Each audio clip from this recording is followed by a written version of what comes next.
for joining me today. I'm going to tell you about an inspiring act of courage, bravery, and daring that took place on October 6, 1969 in Laos in a small hamlet called Muang Phin. Quite by chance, in late 2023, I visited the remote village of Muang Phin near deadly Xepon, not knowing what the Communist Monument and the hulk of a U.S. helicopter represented, and that's when, quite curiously, I began researching what happened there. In 1969, just 10 days after President Nixon uttered his first denial that U.S. combat troops were in Laos, a denial Nixon was to make 4 times, Major Phil Conran, a U.S. Air Force pilot with the 21st U.S. Air Force Special Operations Squadron out of Nakon Phanom, or NKP Thailand, and his crew in a CIA orchestrated operation were trapped on the ground under heavy hostile fire, desperately fighting for their lives, having landed straight into a North Vietnamese position. American witnesses and after-action reports attest that Conran's heroic command and control actions saved the lives of 8 U.S. Air Force crewmen and 46 Laos soldiers, keeping the Vietnamese from overrunning the position until the group was rescued shortly before nightfall. Conrad's colleagues and superiors recommended him for the Congressional Medal of Honor. But because no U.S. combat troops were supposed to be in Laos, the U.S. government did not want the exposure a Medal of Honor would bring and denied the medal, instead awarding Conran the Air Force Cross, the nation's second highest medal for heroism in combat. As I recently audio interviewed Conran, he will recall events that day in this video.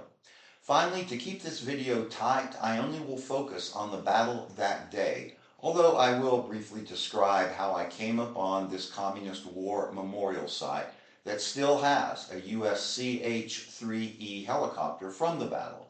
I was with former U.S. Air Force A-1 Skyraider combat pilots, also out of NKP during Vietnam, during a war tour in late 2023, and we just happened upon this site. Chris Corbett of Lao Adventure Tours led our effort. So, in the video description found under the video, I outline the broader strategic concept, what the CIA was attempting to do, so take a minute, it's not long, to read it. Also, to keep this video moving, I will omit some minutiae of the battle, but that you'll want to read about, so email me. I will send you a published journal article in PDF form of the battle. Coincidentally, the article was published in the Air Commando Journal this year.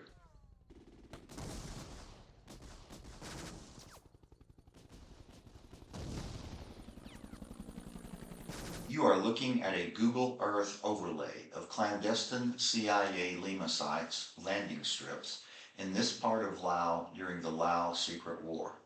On a 6 October 1969 morning, 5 Sikorsky CH-3E helicopters from the 20th and 21st U.S. Air Force Special Operations Squadrons, Nakon Phanom, departed Thailand and flew southeast into Laos to Lima Site 235, just northeast of Savannah Khett. At LS-235, the CIA had created and ran a Laos Special Guerrilla Unit, or SGU, training site called Whiskey 3. You can still see the contour of the runway on Google Earth today.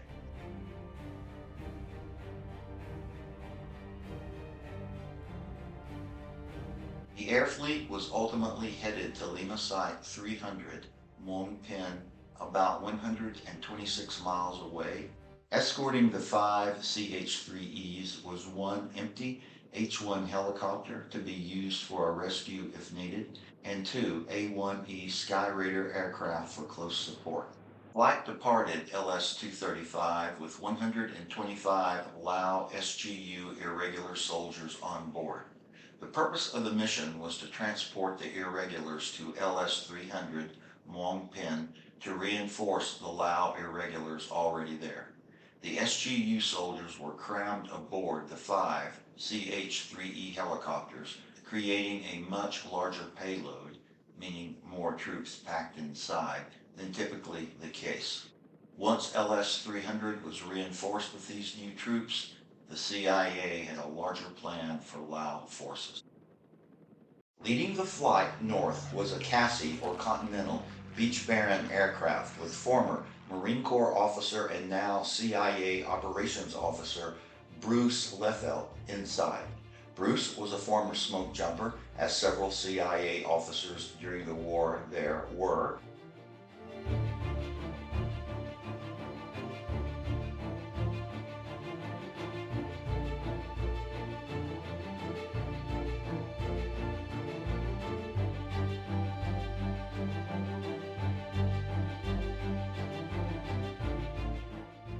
Bruce Leffelt possibly participated in the CIA's effort in Tibet, as he is mentioned in the notes of Ken Comboy's book on the CIA Tibetan operation. More notably, Bruce was a smoke jumper B-17 crew member who, along with a smoke jumper crew, extracted James Bond and his lovely lady.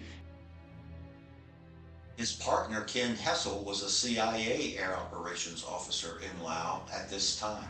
See my video, Smoke Jumpers and CIA Service, to learn about this action and how the CIA began recruiting smoke jumpers for overseas service beginning in the 1950s. What Leffelt and the pilots didn't know but would soon learn is that the Lao forces occupying Lima Site 300 had abandoned the site 2 days earlier without telling the Americans, and the enemy had surrounded the area. Around noon, the first bird in was CH-3E Ted Silva's Knife 61, the one still sitting at the War Memorial. Enemy rounds riddled the aircraft upon insertion, forcing him to crash land.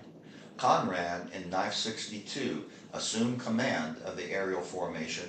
Conrad asked the UH-1 crew to try and rescue the crew of Knife 61, but ground fire was too intense and the Huey was forced to abandon its efforts. One can still see today part of the tail number on one of the helicopters. This is 22, which indicates it was Silva's bird and not Conran's. While Conran was directing the two A-1E Sky Raiders to lay down fire, Conran then did his first of many heroic actions of the day. He flew his bird straight onto LS-300 to reinforce the defenders on the ground and also to extract the 4 Americans from the site. Silva and his men had left the M60s and ammunition on board. Silva did escape with his camera though, which is why a few pictures from the battle survive today. Conran on the ground directed troops into defensive positions and performed a FAC role, directing aerial fires onto the NVA and Pathet Lao. Realizing that it would be impossible to defend themselves without the weapons and supplies on the 2 wrecked helicopters, Major Conrad and a Lao SGU fighter nicknamed Charlie ran back to the 2 helicopters, exposing themselves to heavy enemy fire, repeatedly running back and forth 50 yards across open terrain to retrieve weapons, ammo, food, water, and other supplies needed to defend the unit. All afternoon, Air Force and Navy fast movers poured fire into the NVA positions, but they could not break the enemy siege. A rescue attempt was called off due to the heavy fire.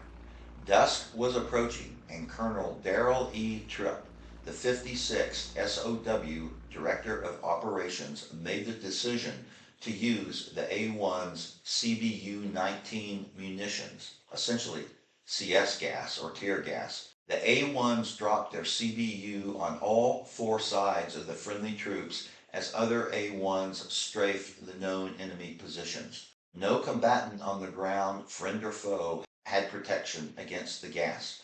Friendly troops began stammering, involuntarily urinating, defecating, coughing, and retching all at the same instant. But it broke the NVA siege, and a rescue was performed with almost no daylight left. Here is a U.S. reconnaissance picture just a few days after the battle. To orient you to the battlefield, both helicopters are facing this direction, and the direction of flight was this way, from the south. This bird is likely Taylor and Silva's, and this Conrad's, because this bird, as seen in the photo, is cut in half by a mortar round, which Conrad witnessed and could not be the bird on display today. Because it's been so many years, Conrad cannot precisely pinpoint where he set up the defensive positions, but he believes his position was roughly here because of the estimate that he was roughly 50 meters from the birds, and his bird was at 360 degrees from his position, and Taylor and Silva's at 280 degrees. Let's hear from Conrad. My year was up. I had my PCS orders in hand, and I was packing my bags to a certain degree. They needed an IP to fly this one mission, and I was the chief pilot. I said, yeah, no problem. It was a CIA mission from one secure CIA base to another secure CIA base, and as the CIA briefer said, it's a milk run. You'll be home for lunch, so no big deal. So we, morning of October 6th, after et cetera, you know, brief flight and all that good stuff, we took off, and there were 5 H-3 helicopters and 1 H-1 went down there to the CIA base, and it was kind of comical there. Digress a little bit. The troops, after we had a quick briefing, I jumped back in the helicopter, and I was in the right seat, and Pete Costa was in the left, and I looked out, and 25 Lao soldiers were lined up perpendicular to the helicopter, so I could see them all lined up. Each one of them had a backpack, a small backpack, rifle, and half of them had live chickens. So it was really humorous. Once they got up to the side of the helicopter, they took the live chicken and by the neck or by the head and wrapped it around in the air and killed it, and then stuck the chicken underneath their belt, so the head was sticking out on the top and the body was sticking out of the bottom, and then they jumped in the helicopter. I just really got a laugh out of that because it was quite comical. Was that for good luck, or so they would have food? It was for food. Yeah, that was their meal. We got 25. Have you ever been in a CH-3E? It's a good sized helicopter, but it's not built for 25 troops. When I was going out with American troops, you know, would have a dozen, and they would pretty well fill up the cabin with all their equipment. But we had 25 Lao soldiers in our cabin. We took off, and the formation was the CIA lead aircraft, 5 H-3s, 1 H-1, and 2 A-1s. And those guys, the A-1s, later I found out who they were. It was John Vargo in Hobo 2-2 and Richard Mashad in Hobo 2-3. So we proceeded up. We just followed the CIA aircraft up to Muang Phin there, and after we got clearance to go in, Taylor, who was the lead aircraft, lead helicopter, went in, and he made his approach, and just as he was ready to set down, the enemy opened up on him and blew him away, more or less, so he had to crash land right there. And I was behind him in trail formation. I just got the hell out of there, and everybody followed me, so we went to away about 3,000 feet up off of away from small arms fire and to the east, and the A-1s went in there and tried to sanitize the area. When the enemy action let up, the guys down on the ground said it was getting calm. I asked the H-1 pilot to go in and pick up Taylor and Silva and the other 2 guys, and he looked at it. He says, finally, he came back. He said, I'm unarmed, I'm low on fuel, and it's much too dangerous, so I'm not going in. So I said, okay, RTB. Then I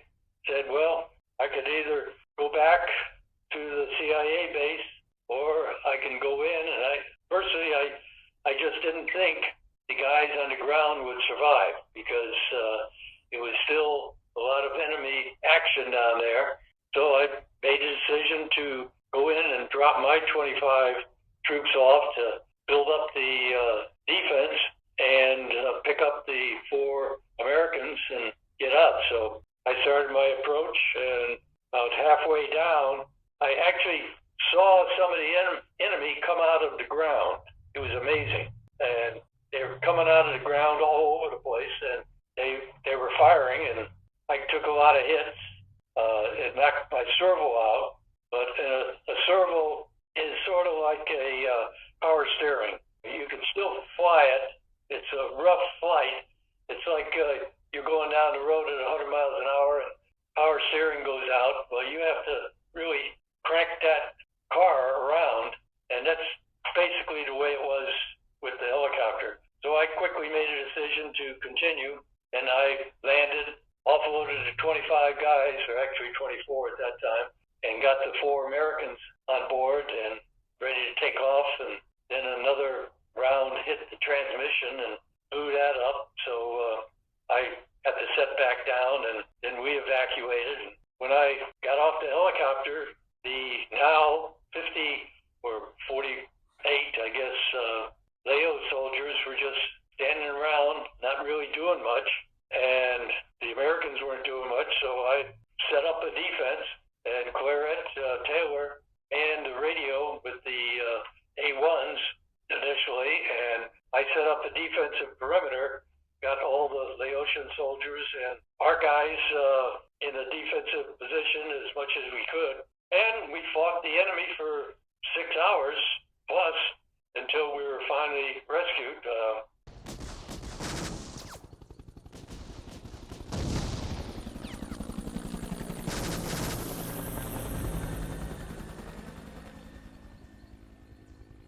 Throughout the afternoon, Charlie Langton came in with the CH-3E, tried to rescue us, but he got driven off and he limped back to NKP. So we were just left there, and fortunately, Dale Tripp, who was the mission commander at the time, at that late hour, said, I'm going to get 4 A1s out to be able to put down the sawdust, the debilitating gas, and he decided to go ahead and do it because he didn't think we would last the night. And needless to say, none of us felt we would last the night. But anyways, he came in, had the guys 2 A1s north to south, dropped the gas east to west of us, immediately followed by 2 A1s flying east to west, dropping the gas north and south of us. So we were totally surrounded by gas, which, needless to say, disabled the enemy and pretty well disabled us too. But then the H-53 with Ollie Bell came in and landed, and we went and got, we got to the H-53, and the Laotian soldiers got there before us Americans because Ted Silva was really shot up in the back. We got to the H-53, and we couldn't get in the back. The Laotians had completely closed off the back with their 46 bodies. So I said, let's go around to the side. And stupid me, I thought it was similar to the H-3. So we went whipping around the front and got to the side. And instead of being a big cargo door like we had in the H-3, they had a Dutch door. And the Dutch door was open at top, but closed and locked on the bottom with a minigun on top of the open area there. So there was just a little space to get in, and it was over 6 feet off the ground. And one of our enlisted guys jumped up and was able to get in, and then we tried to get Ted Silva in, and we couldn't, so I got down on my hands and knees, and he used my back as a stepping stone, and then with the PJ pulling him in and the rest of the guys pushing him, we were able to get him in, and then the rest jumped on my back and into the helicopter, and then they pulled me in, and we limped off back to NKP.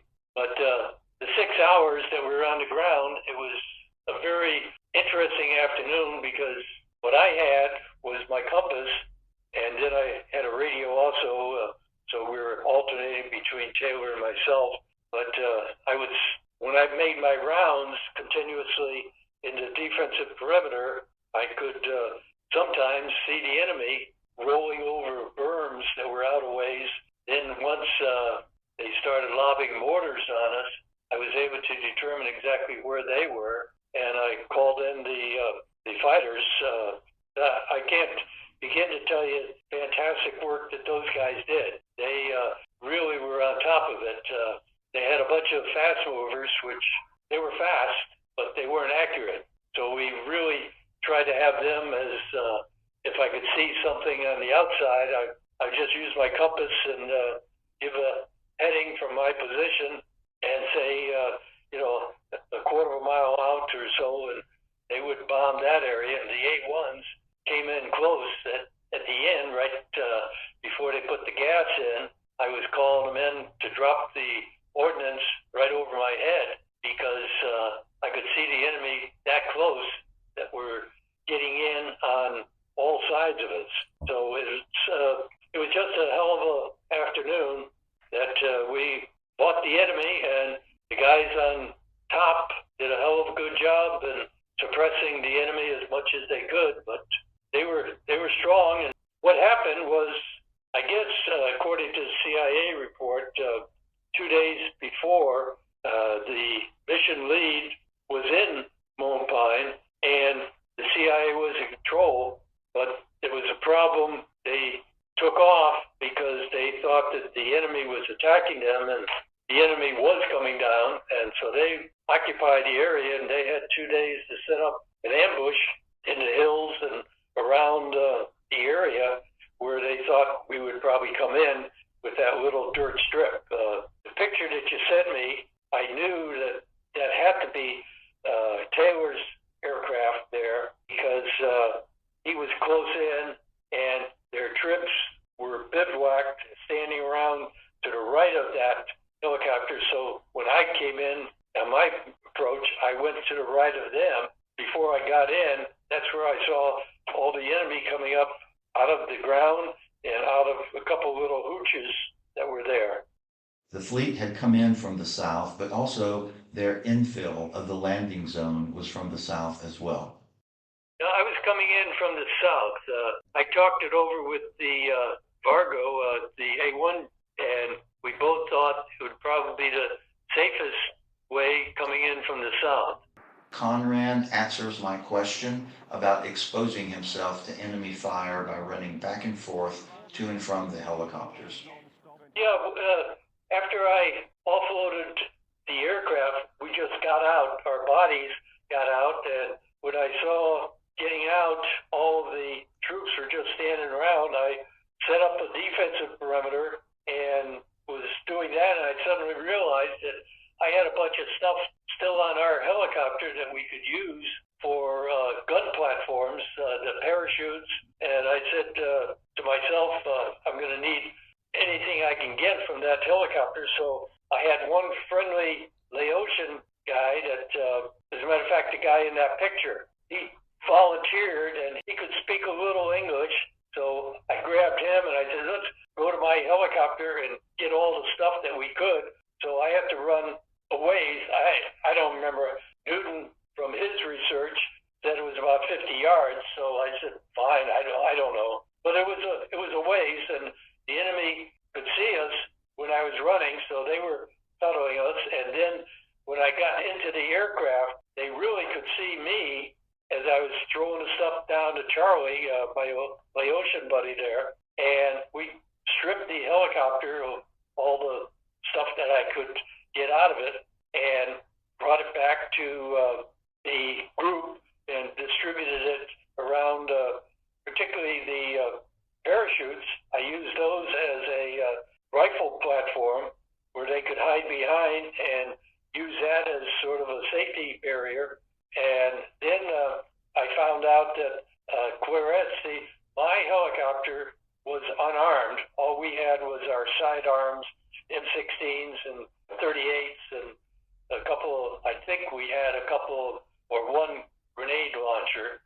I forget, you guys in the Army would know, M79, but I got that off, and then one of the troops in the other aircraft said, "Hey, we still have our M60s on board our aircraft." I said, "Yeah." Charlie again came with me. We ran to their aircraft and got, again, I jumped up, and in that I took a lot more time. I don't know how many minutes it was, getting all the M60s, they had two of them, off their pedestal and handing them to, and then all the ammunition. So I had a bunch of ammunition around my neck there. The rolls, again, you in the Army would know. We in the Air Force, we don't believe in all that stuff. We don't know much about it. But anyways, I got all that stuff and stripped the aircraft with everything that they had. I marveled when I was in the helicopter, the enemy was firing at me, but they were far enough away so that the bullets, when they would hit the helicopter, they would come in and spin around a little bit and fall down, and I wasn't hit at all. So I was very fortunate, and I got everything off that helicopter, got it back, and we set up the M60s so that the gunners could have at least two M60s. Again, I set that up in the defensive perimeter, and we used those until they stopped working. I'm not an M60 guy, so I don't know anything about it, other than the fact that I got it to our two gunners who knew how to use them. Conran took advantage of the cover and concealment the terrain gave him. Because we used a lot of bomb craters and cistern, I think, too, because I didn't smell very well when I came back to NKP. And matter of fact, I stunk to high heaven from all the crap that we were laying in. So it could have been some of the outlying cisterns.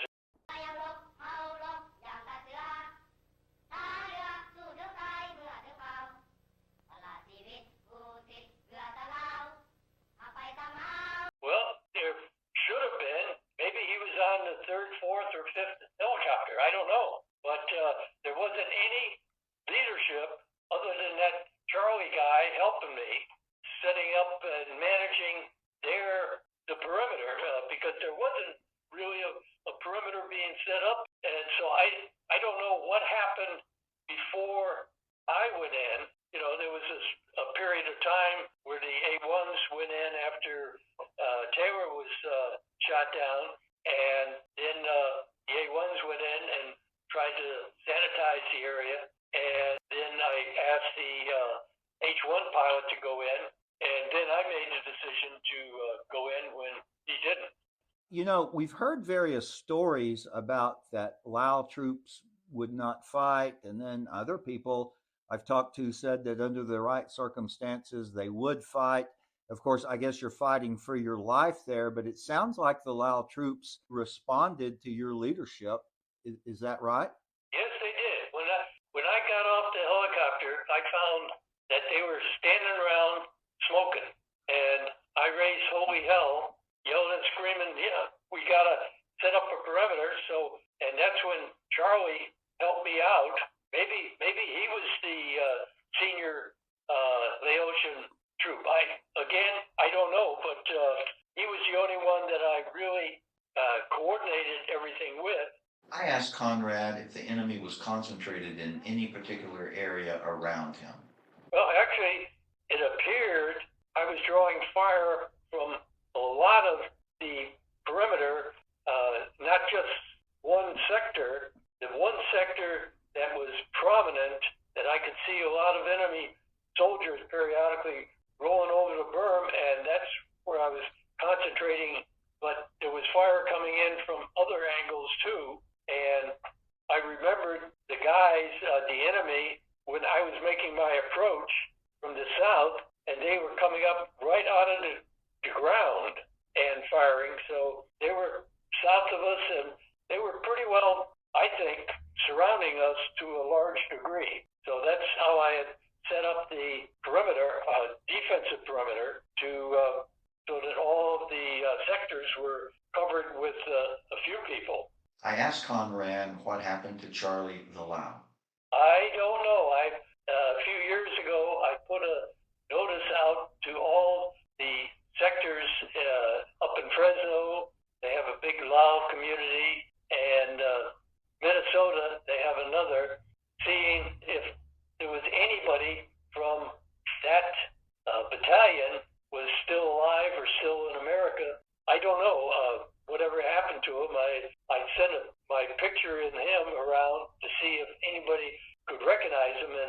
nothing ever came of it. Conran actually did have a gunshot to the leg before the battle was over.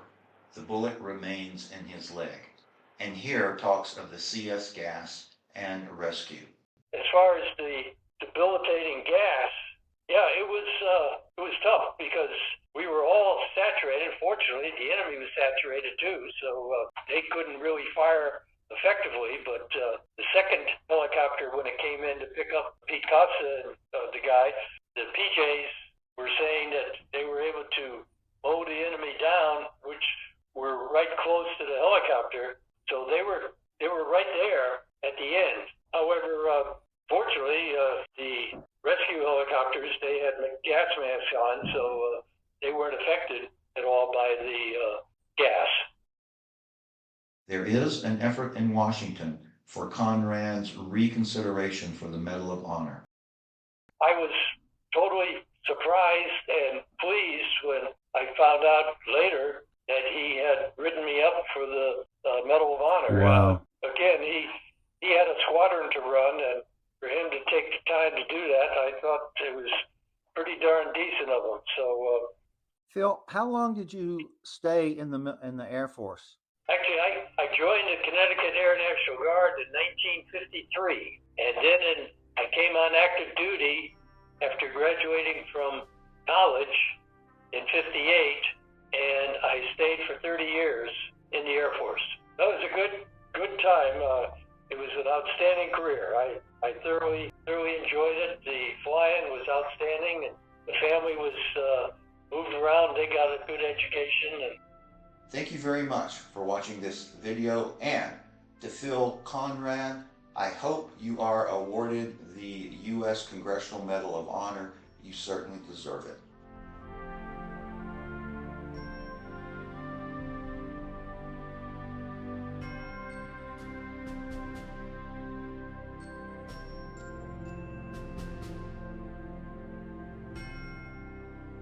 Now, I have a challenge for some of you.